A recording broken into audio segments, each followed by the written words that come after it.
All right. I just lost what I was about to say.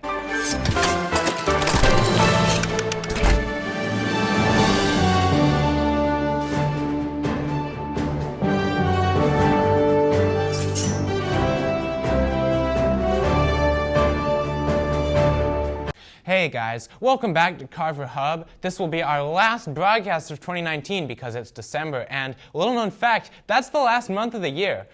So we're your hosts. This is Stella West. And I'm Trevor Sladen. Our first segment will be on our janitor, Tim. He is a great guy. Not everyone really knows that much about him. You know, people have stereotypes about the janitor that they tend to believe, but he's actually pretty cool, and so this segment will be showcasing that. So how long have you been working here, Tim? For now it's about 1 year and, let's see, about, I want to say, 7 months, 8 months. Yeah. Do you like it here? Yeah, it's a small school, quiet, so it's pretty good. A lot easier. Would you say the kids are treating the school poorly, or do you think it's kind of just like the average high school student? I don't know because I never worked for school before, so I can't say, but compared to last year, it seems like students trashing more. Really? So that's for sure. And how does that make you feel? Kind of like disrespected in a way? Nah, I just take the job as it is, and just it's part of the job. I just do whatever needs to be done, and it's like I'm not gonna be here for too long, so it's like whatever. That's a great attitude to have there, right? So you used to be a firefighter back in the day? Not like a firefighter. It was the job title was a forest aide.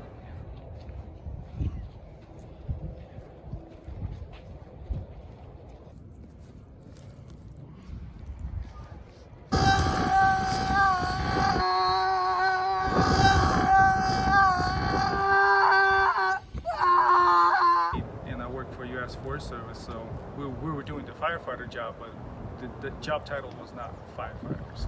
So it's like kind of like along the lines, just like in the mountains and stuff? Basically, yeah, fighting forest fires. Did you like that?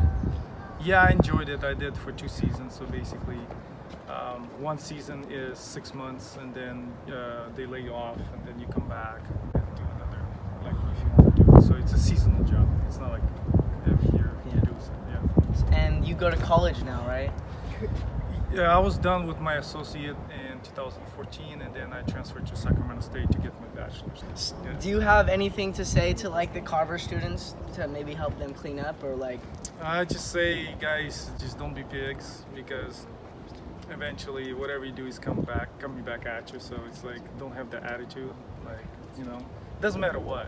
Yeah. Just regarding anything, even like out there in the public, like walking around throwing stuff around. It's just be like a more respectful person. exactly, because you know, whatever you do, whatever you say, it just comes back at you eventually. So. Well, Being there, done it. I was young like that, but I wasn't like all loose and doing whatever. But a lot more respectful. yeah, now it's over the years, so I understand that it's like that's not the proper way to you know, to conduct yourselves. Maybe just as you get older, you get more nicer. Yeah, I guess These younger kids. in that way, yeah, Right. you can say that way. So us adults over here, we just don't know how Exactly, yeah. everything's going. All those amateurs. Shout out to Tim, our only janitor at this school, for keeping our school clean. All right, so next up was the Mayor's Commission on Climate Change. There were 100 students there, and 15 out of those students were from Carver. And our own Mayani Bowens was a student leader there. And so here's Andre with an interview with her. Andre with Carver Hub. We're here with. Mayani Bowens. Tell us about the Mayor's Commission on climate change. Basically, a bunch of students from Sacramento high schools, we all gathered and gave our ideas and input and resolutions to the problem with climate change in Sacramento and ways we can make Sacramento carbon zero. What were some suggestions? We're kind of trying to see if we can try to take out like the grass from like front yards and have maybe instead like just stone, so we wouldn't have to worry about maintaining yards and putting like more water into them. and wasting water that way. And another way was with buildings, having them be like electricity run or powered. I was a student facilitator, so basically I did the training, and then I got to lead conversations with like all like the high school students, and then I got a certificate signed by the mayor for being a part of like kind of the setup. The mayor.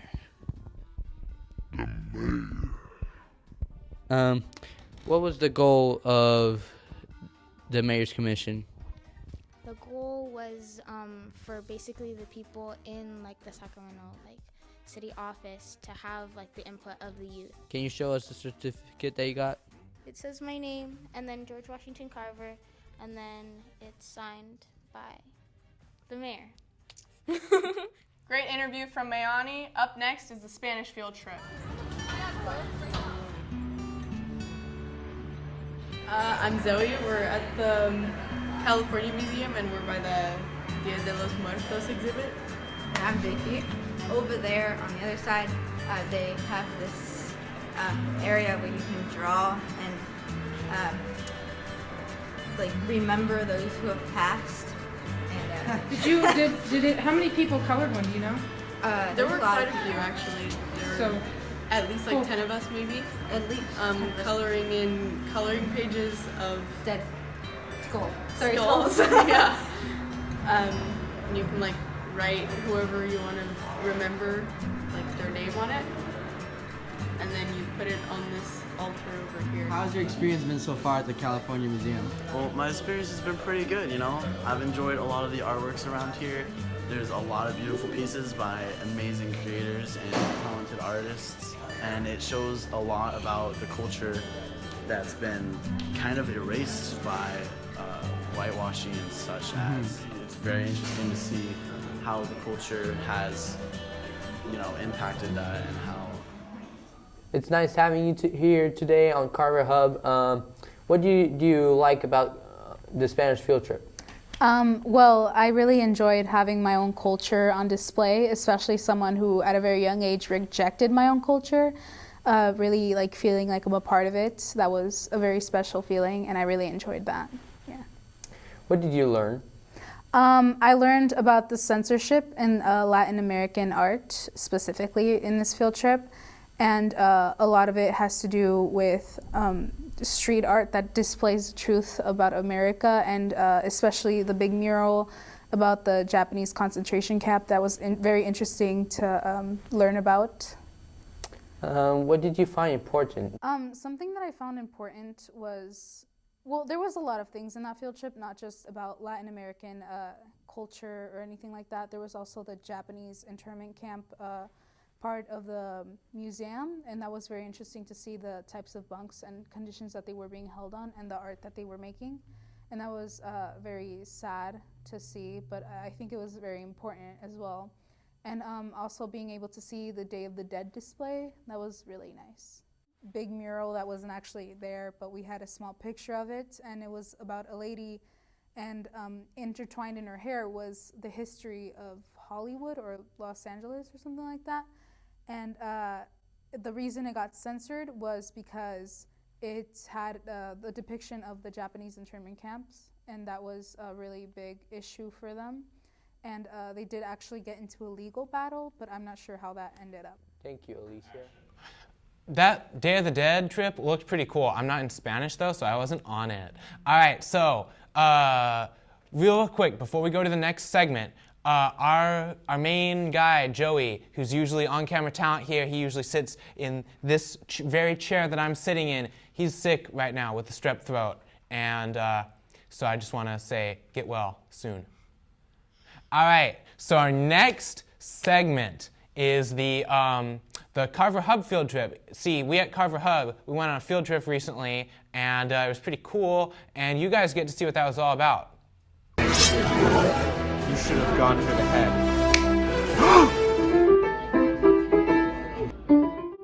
The field trip started off at Cosumnes River College.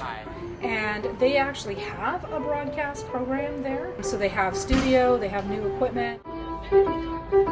That's kind of like the location if you want to do any kind of program with broadcast. They also have a cinematography type program.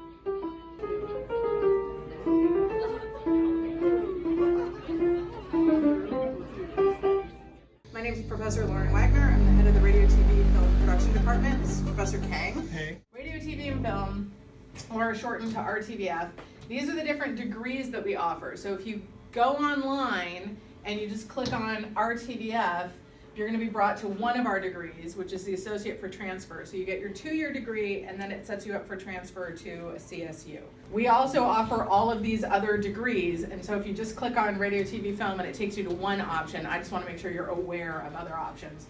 So we have an associate degree in broadcast journalism, and then digital cinema production, television production, and these with the asterisk next to them are all also offered as certificates. The second stop was the main show, and that was at the Access Sacramento studio. We talked to the executive director, Gary Martin. He showed us the truck out there. It has all the equipment that we have. It can actually live broadcast on TV, and so it is my hope that we could actually live broadcast an event here. We would need a technical director, we'd need a director. It's not even limited to Carver Hub. Somebody want to actually take those training classes could, and then we can actually have the truck come out. We watched Live Wire, and it was a live show. I really wanted everybody to see, what does the director do? What does the producer do? And also really wanted to get people hyped up to take the classes that they have at Access Sacramento. And it really doesn't have to be somebody from Carver Hub. It could be anybody on campus that wants to take it. So this is our main TV studio. Usually the class costs $100, but it will be free if we get enough signups. And people do their student membership, which is $20, and they will run a separate class just for Carver students. And the nice part about that is with that studio class, not only are you capable of running our studio, but you could actually go in and use that entire broadcast studio anytime you want to for your very own show. 3, 2, bring him up, Kira. Do you like movies? How about superheroes? So this live wire is a show for you. I'm Ray Tatter, and we have super guests today. Access Sacramento is primarily a cable distributor. We operate 2 cable channels and also a radio station. And what that means is that people who have something to say in this community have an opportunity to say it on our channels. But that's just part of what we do. We also have training classes for people who want to learn how to use television equipment, to do podcasts or radio.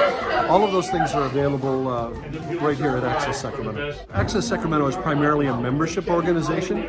So once you get a membership, it's sort of like having your library card. You can take then a certification class where you learn how to not break our stuff, and then with the certification and the membership, you get to use a TV studio like this one, or check out equipment, 4K cameras and lights and microphones, so you can go shoot in the field, and then edit your programs right here in our digital media lab, so that your content can air on our channels. And after you do that, you can certainly take it away and put it on your social media channels as well, and because all that content really is yours. But it's really an opportunity to reach an audience in a way that isn't available to you just through your own social media outreach. The radio station has its own app. It's KUBU 965, and KUBU is a local community radio station that is hyper-local in downtown Sacramento. It is on the FM frequency 96.5 FM. But if you're not in downtown, in order to hear our station, download the app on your Android or your iPhone at KUBU 965, and then you can listen to our community radio station from anywhere in the world where there's an internet signal.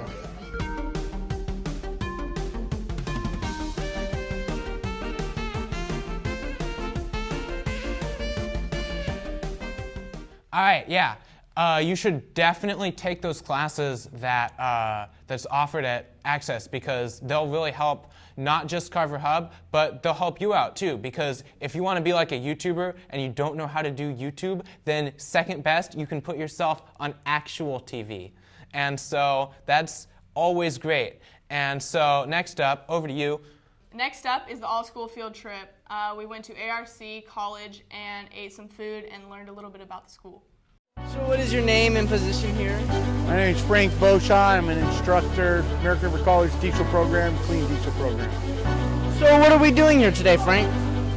What I'm doing here is leading the students to job opportunities for the future, to change their lives to something that's unbelievable for a limited amount of funding compared to other colleges that are out there. Would you say it's a better route rather than going to university, or?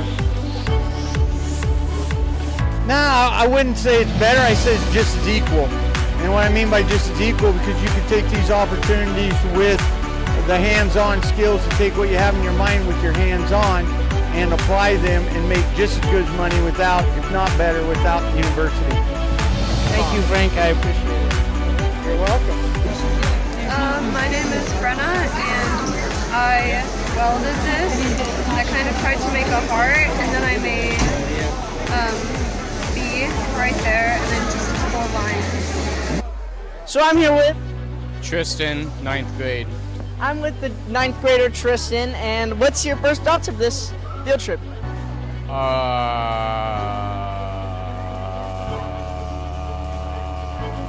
It's okay. Would you say you're enjoying it? Yeah, I guess. My arms hurt a lot.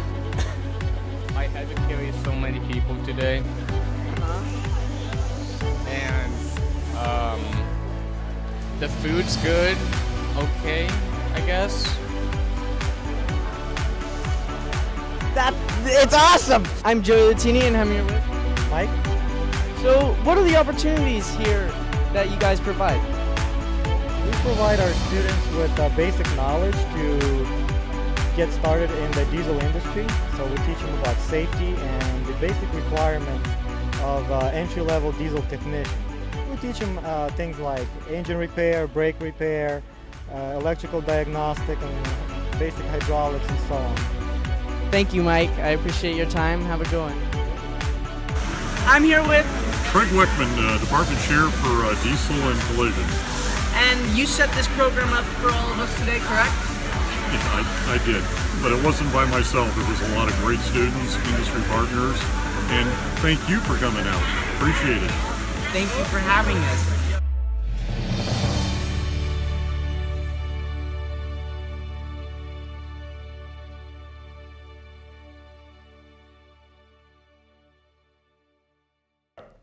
All right, that was our all-school field trip, and we went to see the Clean Diesel program hosted by ARC.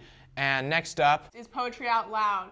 Some people from our school came up in front of the school and recited some of their poems.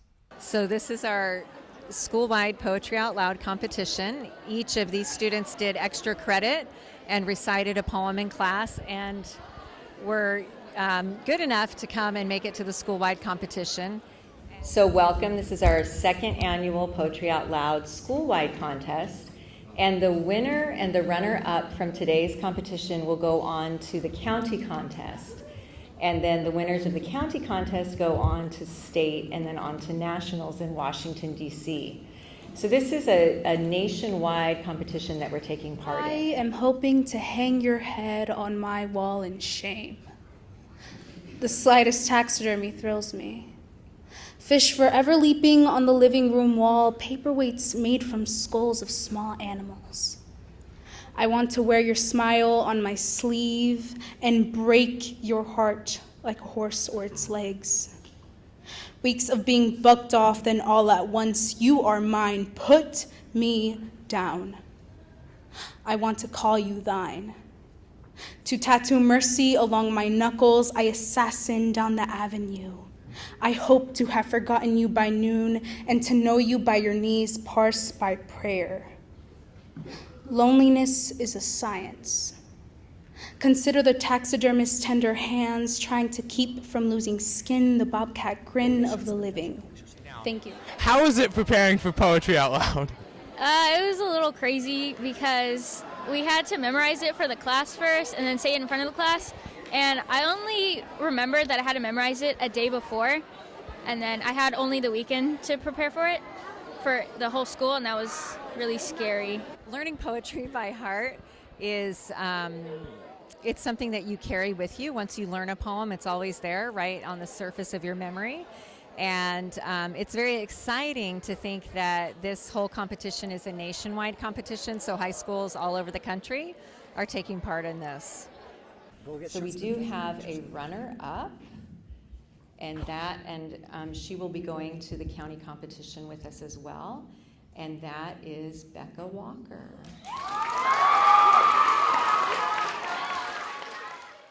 Our winner is Alicia Hernandez.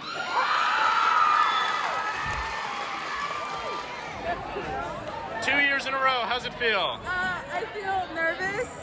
All I want is cookies right now, and I'm excited, you know? Well, you deserve it. Awesome. So that was our Poetry Out Loud, and just to recap, the winner and the runner-up, so that's Alicia Hernandez and Becca Walker, will be going on to the county finals, so that's pretty cool. And overall, this is a nationwide contest, and yeah, over to you. The last segment is the holiday goodbyes from Carver Hub.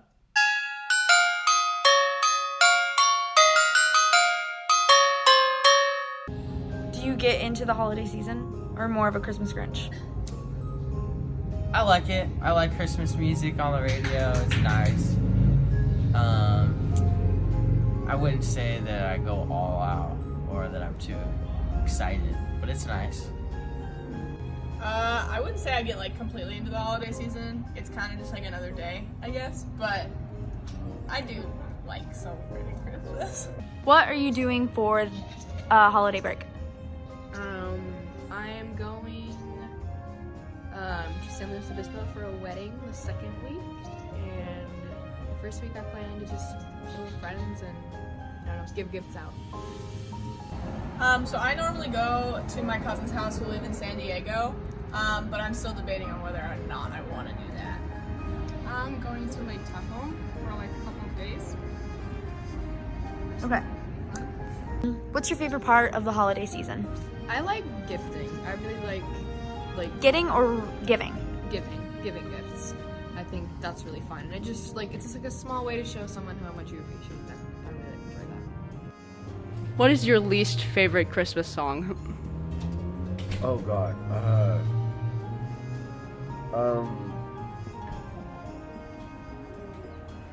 The one from Frozen.